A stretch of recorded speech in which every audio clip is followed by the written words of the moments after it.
اعوذ باللہ من الشیطان الرجیم بسم اللہ الرحمن الرحیم۔ اللہ کی لاڈلی سورت پڑھ لو، جو بندہ بھی یہ سورت پڑھتا ہے وہ اللہ کا لاڈلا بن جاتا ہے۔ ایک ایسا خاص وظیفہ لے کر آیا ہوں جسے پڑھتے ساتھ ہی ہر ناممکن کام ممکن ہو جاتا ہے۔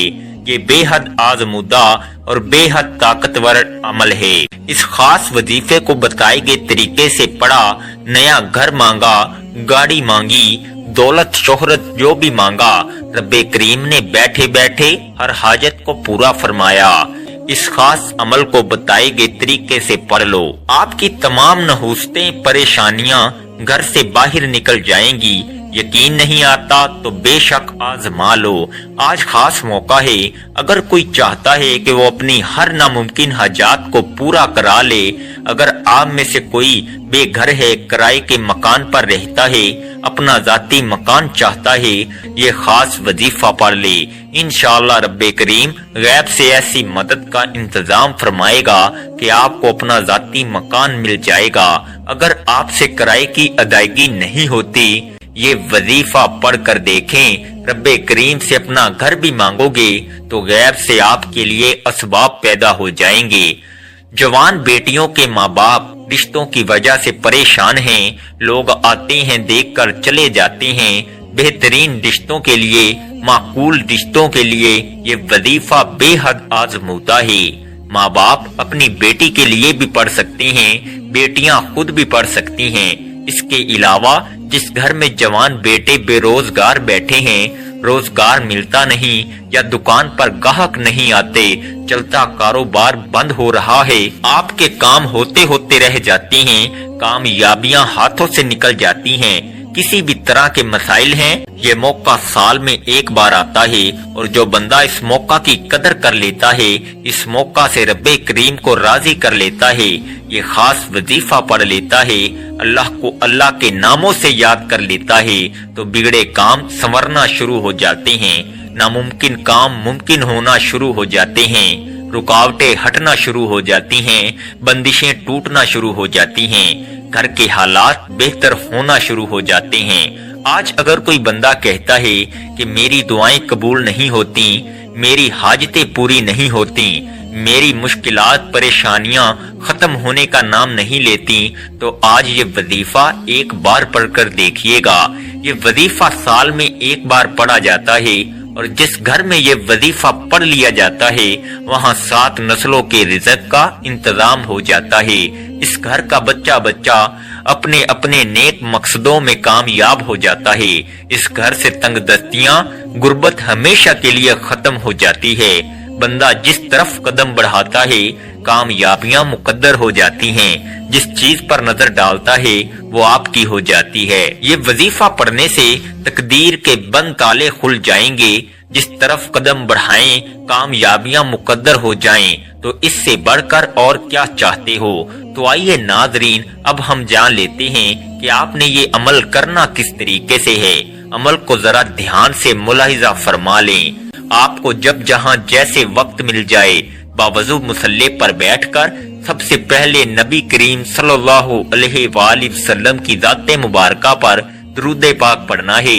درود پاک آپ کوئی سا بھی پڑھ سکتے ہیں، آپ مختصر سا درود صلی اللہ علیہ وآلہ وسلم پڑھ لیں، یا صلی اللہ علی محمد پڑھ لیں، یا درود ابراہیمی پڑھ لیں تو سب سے بہتر ہے۔ درود ابراہیمی ایک بار ثواب کی نیت سے میرے ساتھ بھی پڑھیے گا۔ اللہم صلی علی محمد وعلی آل محمد کما صلیت علی ابراہیم وعلی آل ابراہیم انک حمید مجید۔ اللہم بارک علی محمد وعلی آل محمد کما بارکت علی ابراہیم وعلی آل ابراہیم انکا حمید مجید۔ درود پاک پڑھتے ساتھ ہی فوری طور پر آپ نے اپنے خاص مقصد کی نیت کرنی ہے۔ ہر بندے کا مقصد الگ ہے، ہر بندے کی حاجت الگ ہے۔ کوئی رزق کے لیے پریشان ہے، کوئی اپنی بیٹیوں کے نصیب کی وجہ سے پریشان ہے، کوئی تنگ دست ہے، کوئی لاچار ہے، کوئی اللہ رب العزت کی رحمتوں کو پکار رہا ہے، کسی کا کاروبار چلتا ہوا ٹھپ ہو گیا ہے۔ جو مقصد ہے، جو حاجت ہے، آپ یہ مت سوچیں کہ یہ کام کیسے ہوگا، ہر کام رب کرائے گا، بس آپ نے اللہ رب العزت کی ذات پاک پر کامل یقین اور بھروسہ کرنا ہے۔ یہ وظیفہ آپ کی تمام پریشانیوں، تمام تنگ دستیوں کا آخری حل ثابت ہوگا۔ آپ نے اپنے خاص مقصد کو ذہن میں رکھتے ہوئے فوری طور پر ایک بار اعوذ باللہ من الشیطان الرجیم بسم اللہ الرحمن الرحیم پڑھ کر وظیفے کا آغاز کرنا ہے۔ اب یوں محسوس کرنا ہے جیسے دنیا جہاں سے آپ کا تعلق ختم، آپ روضہ رسول کی جالیوں کے قریب بیٹھ کر یہ خاص عمل، یہ خاص وظیفہ پڑھ رہے ہیں۔ آپ نے پہلے نمبر پر جو وظیفہ پڑھنا ہے وہ وظیفہ اللہ رب العزت کا صفاتی نام ہے۔ آپ نے یا عزیزو کو پڑھنا ہے۔ یا عزیزو کا مطلب ہے اے عزت دینے والے۔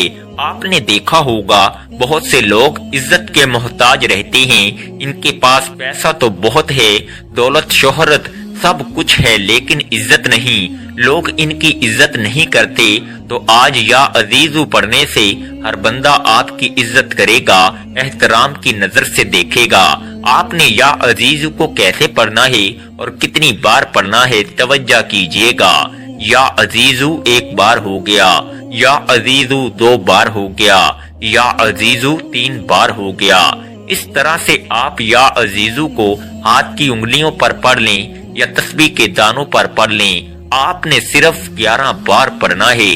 یاد رکھیے گا یہ رب کعبہ کا صفاتی نام ہے۔ اس نام کو پڑھتے دوران آپ کے دل میں جو بھی حاجات ہیں، جو بھی بندہ جس کو آپ اپنے قابو میں کرنا چاہتے ہیں، جس کے دل میں اپنی محبت پیدا کرنا چاہتے ہیں، کسی کو اپنا بنانا چاہتے ہیں، کسی کو اپنے نقش قدم پر چلانا چاہتے ہیں، تو یا عزیزو کو صرف 11 بار پڑھ لیں۔ یا عزیزو پڑھ کر آپ اللہ پاک سے مدد طلب کریں گے تو اس بندے کے دل میں محبت پیدا ہو جائے گی۔ صرف 11 بار یا عزیزو پڑھنا ہے۔ اس کے بعد فوری طور پر دوسرے نمبر پر جو وظیفہ پڑھنا ہے وہ وظیفہ سورہ کوثر کا وظیفہ ہے۔ سورہ کوثر اللہ پاک کی لاڈلی اور بہت ہی پیاری سورت ہے۔ اس سورت کو دولت کا خزانہ بھی کہا جاتا ہے۔ یہ سورہ کوثر رزق اور دولت کا سرچشمہ ہے۔ جن کے کاروبار چلتے چلتے بند ہو رہے ہیں، جن کے گھروں میں بے روزگاری ہے، بندشیں ہیں، تنگ دستیاں ہیں، پریشانیاں ہیں، رکاوٹیں ہیں، مسائل ہیں اور ختم ہونے کا نام نہیں لے رہے، وہ آج سورہ کوثر کو بتائے گئے طریقوں و ترتیب سے پڑھ کر دیکھے۔ آپ رب کریم سے 70 کروڑ بھی مانگو گے تو رب کی ذات آپ کے مقدر میں لکھ دے گی۔ جس کو یقین نہیں آتا وہ ایک بار یہ وظیفہ بتائے گئے طریقے سے پڑھ کر دیکھے گا۔ رب کریم نے چاہا تو اتنا ملے گا، اتنا پیسہ آئے گا کہ آپ کی 7 نسلوں تک کافی ہوگا۔ سورہ کوثر کی تلاوت سماعت فرما لیں۔ بسم اللہ الرحمن الرحیم۔ انا اعطیناک الکوثر فصلی لربک وانحر ان شانئک ھو الابتر۔ آپ سورہ کوثر کو ہاتھ کی انگلیوں پر پڑھ لیں یا تسبیح کے دانوں پر پڑھ لیں۔ آپ نے کس بار پڑھنا ہے بتانے کا مقصد یہ ہوتا ہے کہ ایک تو یہ مستند اور خاص اعمال ہیں، جس طرح بتایا جائے ویسے ہی پڑھنا ہے، اس میں کوئی رد و بدل کرنے کی اجازت نہیں، اور دوسرا چھوٹے وظیفوں سے فائدہ یہ ہوتا ہے کہ آپ تھوڑا پڑھیں لیکن اچھے طریقے سے پڑھیں، یقین کامل کے ساتھ پڑھیں۔ بعض اوقات بڑے بڑے وظیفوں سے انسان کا دھیان ہٹ جاتا ہے، اسے سمجھ نہیں آتی، اس کی توجہ بھی کھو جاتی ہے۔ اس لیے تھوڑا وظیفہ پڑھیں لیکن رب سے اتنا مانگیں کہ رب کی ذات آپ کو خزانوں کا مالک بنا دے، آپ کے گھر کے حالات کو بدل دے، آپ کی بے سکونی بے برکتی کا خاتمہ ہو جائے۔ اصل مقصد رب کریم کو راضی کرنا ہے۔ آپ نے سورہ کوثر کو کس طرح پڑھنا ہے آپ کو میں نے بتا دیا۔ اب آپ نے تیسرے نمبر پر کون سا وظیفہ پڑھنا ہے؟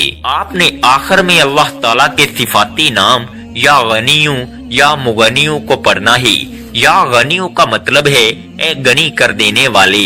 یا غنیوں پڑھنے کا مقصد یہ نہیں کہ آپ کے پاس صرف مال و دولت ہی آ جائے۔ اللہ پاک آپ کے بچوں میں برکت عطا فرماتے ہیں، آپ کو اولاد صالحہ عطا فرما دے، آپ کو برکت والی اولاد عطا فرما دے، تو یہ بھی غنی کر دینا ہے۔ آپ کو علم آ جائے، قرآن کا علم اللہ پاک آپ کو سکھا دے، آپ مجدد بن جاؤ، یہ بھی غنی ہونا ہوتا ہے۔ اللہ پاک آپ کو عزتوں کے اعلیٰ مقام پر فیض یاب فرما دے، آپ کے چہرے پر وہ نور عطا فرما دے کہ ہر بندہ اس کو دیکھ کر اش اش کرے، آپ کی عزت کرنے پر مجبور ہو جائے، آپ کو با عزت با وقار عطا کر دے، آپ کو اچھی سوچ عطا کر دے، یہ بھی غنی کر دینا ہے۔ غنی کر دینے کی بہت ساری قسمیں ہیں جو میں نے آپ کے آگے بیان کی ہیں، تو لہذا یہ خاص وظیفہ آپ نے یا غنیوں یا مغنیوں کا تیسرے نمبر پہ پڑھنا ہے۔ کیسے پڑھنا ہے اور کتنی بار پڑھنا ہے توجہ کیجئے گا۔ یا غنیوں یا مغنیوں ایک بار ہو گیا، یا غنیوں یا مغنیوں دو بار ہو گیا، یا غنیوں یا مغنیوں تین بار ہو گیا۔ اس طرح سے آپ یا غنیوں یا مغنیوں کو ہاتھ کی انگلیوں پر پڑھ لیں یا تسبیح کے دانوں پر پڑھ لیں۔ آپ نے صرف اور صرف 11 بار پڑھنا ہے۔ یہ وظیفہ بتائے گئے طریقے اور ترتیب سے پڑھتے ساتھ ہی اللہ کی طرف سے سکون اترتا ہے، اسے سکون والی زندگی نصیب ہوتی ہے اور بندہ پریشانیوں سے نکل جاتا ہے، غموں سے مشکلات سے وہ نکل جاتا ہے۔ یہ سارے اعمال بتائے گئے طریقے اور ترتیب سے پڑھنے کے بعد آپ نے پھر سے ایک بار درود پاک پڑھنا ہے، جو درود پاک آپ نے عمل کے شروع میں پڑھا تھا۔ اب آپ کا عمل مکمل ہو گیا۔ آپ نے اس وظیفے کو بتائے گئے طریقے کے مطابق پڑھنا ہے۔ آپ یہ وظیفہ کسی بھی نماز کے بعد کسی بھی وقت پڑھ سکتے ہیں۔ انشاءاللہ آپ کی روزی کے اندر بے پناہ برکت ہوگی، بے پناہ اضافہ ہوگا اور غربت ہمیشہ کے لیے ختم ہو جائے گی۔ اگر آپ مقروض ہیں تو ہمیشہ کے لیے قرضے سے آپ کو نجات مل جائے گی۔ اگر آپ جنات کا شکار ہیں انشاءاللہ آپ ہمیشہ کے لیے اس کے حملے سے محفوظ ہو جائیں گے۔ اگر آپ کے گھر میں تنگ دستی ہے تو انشاءاللہ اس کا بھی خاتمہ ہو جائے گا۔ آخر میں آپ لوگ دعا ضرور مانگیے گا اپنی تمام پریشانیوں کے لیے، اپنی تمام حاجتوں کے لیے، دکھ تکالیف کے لیے۔ اللہ پاک سے رو رو کر گڑ گڑا کر آپ نے دعا ضرور مانگنی ہے، اللہ پاک ضرور کرم فرمائیں گے۔ دعا ہے کہ رب کعبہ میرا سنانا اور آپ کا سننا اپنی پاک بارگاہ الہی میں قبول و منظور فرمائے۔ دعا ہے کہ اللہ تعالیٰ ان وظائف کی بدولت ہماری تمام مشکلات، پریشانیاں اور رزق کی تنگی کو دور فرمائے اور ہمارے لیے آسانیاں پیدا فرمائے۔ اللہ تعالیٰ ہم سب کا حامی و ناصر ہو۔ ناظرین، اپنے رزق میں برکت اور وسعت کے لیے اللہ تعالیٰ کے 99 ناموں میں سے کوئی ایک نام کمنٹ میں ضرور ٹائپ کریں۔ شکریہ۔ السلام علیکم ورحمۃ اللہ وبرکاتہ۔